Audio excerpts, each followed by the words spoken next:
with no place to call your own. You're in foster care, your life filled with transitions and uncertainty, and no safe place to just be a kid. Now, imagine being a CASA volunteer, trying to bring a moment of joy, but you have nowhere to go. No welcoming space, no privacy, just fast food restaurants or crowded parks, and it all comes out of your own pocket. That's why we're building the Connection Center, a safe, warm, and creative space where CASA volunteers and children can bond, laugh, and heal, a place made just for them. As a CASA volunteer for over 2 decades, I've longed for a space like this, a place where we feel safe to talk and hang out together. The center will give us what we've never had, a consistent, welcoming home base. As a foster child, I feel different everywhere I go. I don't have a space where I belong. If there had been a connection center, it could change everything. Somewhere I could talk, dream, and feel normal. This center is more than a building. It's a lifeline, a place of healing, belonging, and transformation. But we can't do it without your support. Sponsor a room, fund a program, help us open the doors to possibility for these kids. Be a champion for CASA. The Connection Center will be a vibrant, multi-room haven for kids of all ages. From a teen lounge and a technology lab to a music studio, a quiet room, arts and crafts center, a toddler zone, and even a full kitchen to cook and bond together. Your gift leaves a legacy and creates a lifeline. This center will make my time with my CASA child more meaningful and encourage others to volunteer.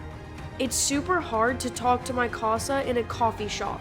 This center will make it easier. You have the power to be a champion for CASA kids. Sponsor a space, make a gift, share the vision. Together, we can create a brighter future for every foster child.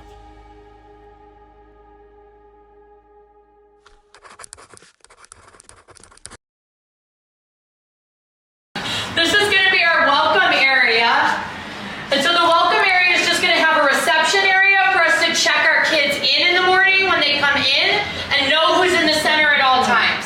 So safety and security is critical for us. So we'll always have a staff member here in the center to make sure that we're checking all of our kids and volunteers in. Okay. One of the things we'll be doing on this wall here, you don't see it yet, but it'll be a giant what's our why story. That'll be a storytelling wall for us to really explain to people what we do in the community and how that'll work. This area now that you guys are using as our food area is really going to be called our quiet room.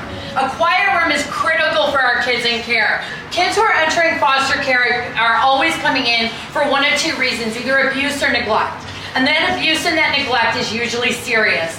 So we're talking emotional, physical, sexual assaults, or some type of a neglect that's so bad that they had to be removed from the care of their families, right? And so when they enter into that care, we assign a CASA volunteer who becomes that common sense approach and advocate for them throughout their entire lives. And so what the quiet room is really going to be meant for is one-on-one conversations. As you can imagine, these kids have experienced a lot in their young lives. This will be a chance for them to just one-on-one be able to talk in a really super quiet space that's private.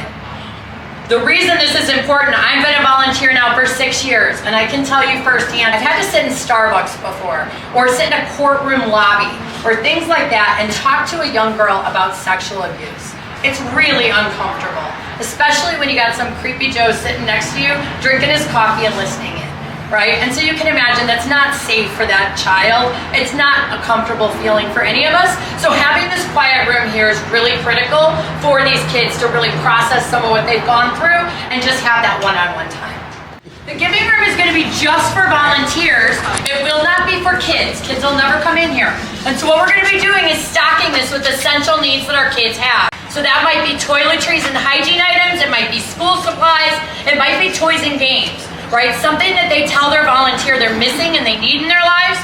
We get community donations. We'll stock it here in the giving room, and then our volunteers will be able to come in here and shop. One of the biggest programs that we're going to be offering is Birthdays Matter. And so a lot of times kids in foster care don't get to celebrate their birthdays. And so what we'll be doing with this room and this program here is having a monthly birthday party.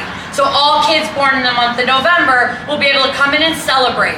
Their CASA volunteer will be able to come in here and shop for a gift for them. They'll be able to wrap it up and present it to them at their birthday party. Okay. This here is going to be our music room. So we find that music and art expression is critical for kids. So this is trauma informed, right? Kids need self-expression. They need a way to be able to talk about what's going on, and music is a really great way for them to do that. So this will be housed with everything from a drum set. Yes, I'm crazy, I'm putting a drum set in here. An electric guitar, a guitar, tambourines, karaoke machines, you name it, it'll be in here. The kids will be able to learn how to express themselves creatively. This is the heart of the home in here. So you see it's a wide open space. We do this because we want visibility to the kids at all times. So we want to make sure that there's always line of sight and we know where the kids are, what they're doing. We are responsible for them, obviously. And so this section over here is going to be a 3-part space. This corner over here is going to be a toddler space. So this will have toys and games for our youngest kids. We do serve kids 0 to 18. So all of our babies and toddlers will be able to come over here, find toys, games, age appropriate. Plus we'll have sensory along the walls. So for any of our special needs kiddos, we'll be able to have touch and feel and interact with things that way. The center space here will be arts and crafts. So the arts and crafts area will be stocked with everything for them to be able to build and make and create. Crayons, markers, paints, that kind of stuff, beads, you name it. And then this section over here is going to be a reading nook. So we have all kinds of books, and we envision this as a space where volunteers can come in, just like you see in like elementary school, and read to a group of kids that want to sit down on comfy rugs and comfy couches and be able to really kind of hear those stories, okay? This center here in the middle is going to be our kitchen area, the entire thing. We will have a full working kitchen over here to my left. This will be a place, I can tell you as a volunteer, my dream has always been to bake Christmas cookies with my kids. And I have tried everything under the sun, from test kitchens and you name it. We're not allowed as volunteers to bring kids into our homes. And so this will be a place where we can actually cook with our kids and experience that. It's a really bonding experience. Plus we find with kids in foster care, they oftentimes don't have access to nutrition. And so this will be a place for us to actually teach them nutrition, teach them some basic cooking skills, and we'll always have free food here at all times for kids and volunteers to come and experience. We'll also have 4 double-sided cooking stations here that are really islands, and those will be used for cooking classes. So we'll be able to offer life skills and cooking classes for kids with induction burners that are safe for them to be able to interact. Okay? And then we'll have some farmhouse-style tables over here that'll seat up to 20 people at one time. So we see this as a communal space for them to grow and bond, eat together, and share those family-type meals. Our whole purpose in the center is to make kids feel like they have a place that's all their own.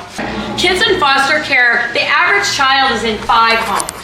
So you can imagine what that looks like. Every time you move into a new home, you have a new set of parents, a new set of rules, a new set of cultures, new foods, new everything. And so what these kids feel is they never have stability in that situation. They don't have consistency. And so what we like to say is their judges might change, their caseworkers might change, people in their lives are going to come and go, but their CASA volunteer is the one consistent person in their life that they can always count on. One of the things that I found with kids myself is oftentimes in their foster homes, they have to ask for permission for everything. We oftentimes see locks on cabinets. We oftentimes see kids sitting on the floor rather than on a couch. They may have to ask for permission to sit on a couch.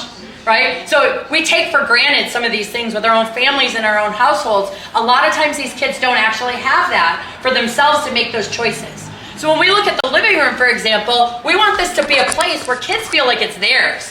Just like we say their CASA volunteer stays with them, this is their home. It's built entirely for them, where they feel like it's just for them and they can feel special.